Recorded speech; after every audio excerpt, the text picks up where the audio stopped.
Менің атым жөнім Қажымұратова Айсұлу. Мен 5-гі оқушысымын. Жамбыл Жабаев. Шәкірт балаларға. Балдыраған балғын балалар, мойнына қызыл байлаған, майысып сұлу мөсі, түрлерін гүлдей жайнаған.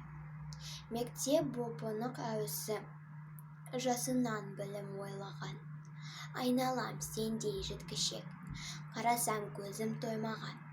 Мәуілі сендер бәйшешек, өмірдің жазың тойлаған.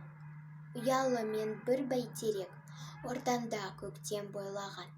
Сендерді қосам жарыма, саңқалдап үнім сайраған.